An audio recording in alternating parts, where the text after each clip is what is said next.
Welcome to another edition of Context is King. I'm Eric. Joining me as always is Ash. How are you? And happy birthday, Eric. Thank you very much. Yes, indeed, it is my birthday, and we're talking about Facebook. So you suggested the title, Don't Blame Mark Zuckerberg. Don't blame him for what, and why shouldn't we blame him? Well, obviously, we're talking about the bigger theme of like the Russians using Facebook to hack the US elections, even though, by the way, the Democrats and Barack Obama did it after hiring the co-founder of Facebook, and nobody objected a few years ago. Really? Well, yeah, so there's a little bit of hypocrisy and doublespeak. Look, could you accuse Mark Zuckerberg of being the love child of Bill Gates and Darth Vader? Sure. Facebook feels pretty evil, if I may, these days. But here's the thing. We've talked about the Uber CEO and company. We talked about Elizabeth Holmes, who committed fraud at Theranos. We've talked about a lot of these characters. And Mark Zuckerberg ultimately is under the same bucket. Someone who the media, the press, investors put on this pedestal, encourage this pirate-like behavior. When he says we break things, you know, he is positively conditioned. He is rewarded. His net worth is $80 billion. So we encourage these, you know, whether you go back to the origins of Facebook, which was like a website to determine whether a chick was hot or not. At Harvard. At Harvard, yeah. A woman was hot or not. And then the Winklevoss brothers who hired him, and he basically allegedly ripped them off. I mean, you can't be a hypocrite in life when for a 10, 12-year period, you encourage a certain kind of behavior, and then at some point, you're like, what? How did this ever happen? So when I said, by the way, my first title was probably a bit different and you know, more risque. But my point is, don't blame Facebook, blame yourselves. These people that are like, delete Facebook, Facebook is bad, don't go on it. Well, here's the thing, right? So the other day, and of course, everything going on right now with Cambridge Analytica. Oxford Analytica, unrelated company, came out and were like, we have nothing to do with this. Go on, yes. So, you know, I posted an article the other day about the evils of what's happened and posted it on Facebook, and then thought, you know, maybe it's not such a good idea to be biting the hand. It's not really the hand that feeds me, but it's, you know, I'm on their platform criticizing them. Is that it? That might be more. I think you're just paranoid. Like, look, I'm a paranoid person. Thanks. No, but look, I'll be candid with you. I won't talk about your upbringing and your roots. I'll use mine, and you could chime in. I was born in Iran. Thankfully, I was only there till the age of 5, and then we moved to Spain briefly, and then Canada. I was brought up in Canada, so I'm Canadian, Western cultures, and all that.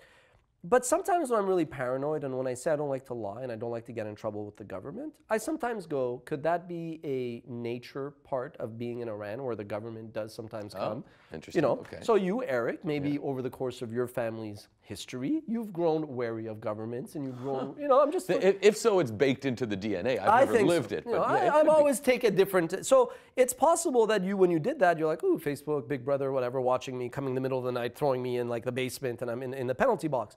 I personally think in the 21st century, between our credit cards, between everything else, everybody knows, everybody in government or wherever else, they already know what you're doing. I think we are the idiots who, you know, you've heard it, if you're not paying for the product, you are the product. You know, we live in a time and era, I saw this online, I don't know who to credit, but it's not me. They go like, there are some people, if you are surprised that Facebook is ripping off your data and profiting from it, you're the kind of person you're the reason why we have to write a bag of peanuts may contain peanuts. You know what I mean?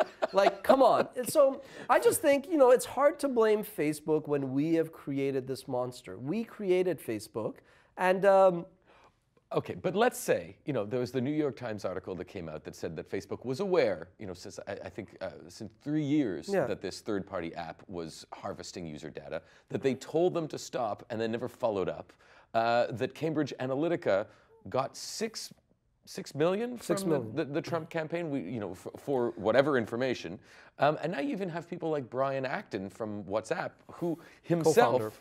Co-founder of WhatsApp, who himself, you know, I think he got $3 billion out of the deal. Yeah, he got $3 billion out of the $19 billion, and he's now worth $5 billion. And I guess he's vested. He's got all his money, and no more escrow cash being in reserve. Look, but so he tweeted delete Facebook. But there's a level of hypocrisy again. When the Democrats and Barack Obama use, now you could say they didn't go as, full tilt.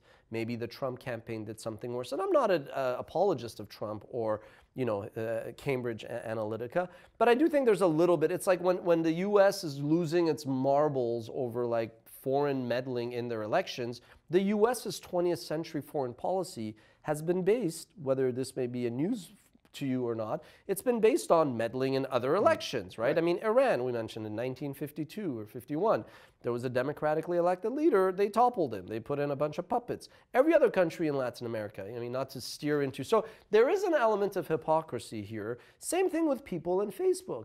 People who go on Facebook and bash Facebook and say, delete Facebook, I got a suggestion for you, just don't go on Facebook. Yep. Now, with 2 billion people, the train's left the station, the cat's out of the bag, the genie's out of the bottle. Too freaking bad.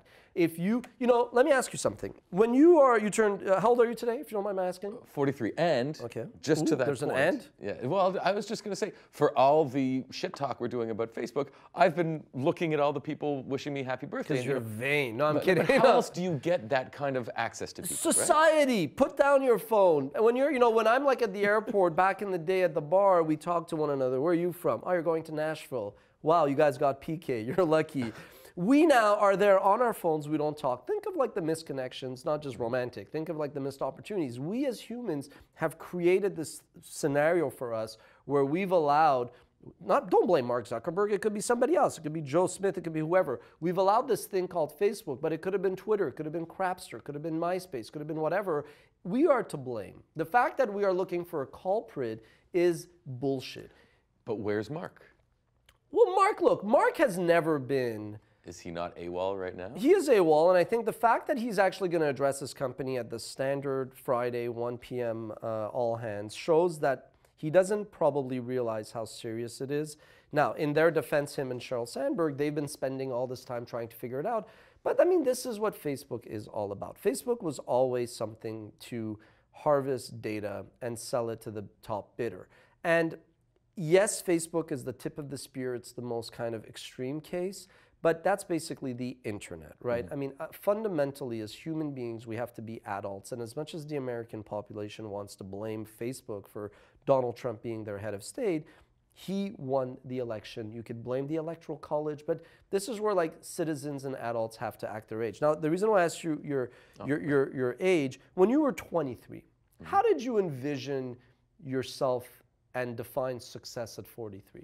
Sitting on a couch talking to you about context. Great answer. No, great answer. But I think fundamentally I started off with the Darth Vader meets Bill Gates analogy.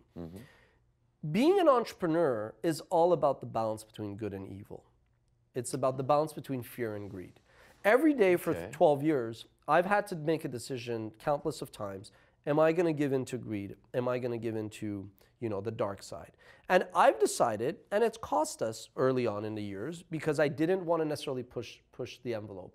There is a support network, whether it's the board, whether it's his investors at Facebook, that have basically forced Mark, that have encouraged him, that have basically told him to listen to the voice and to basically give in to the dark side, so to speak.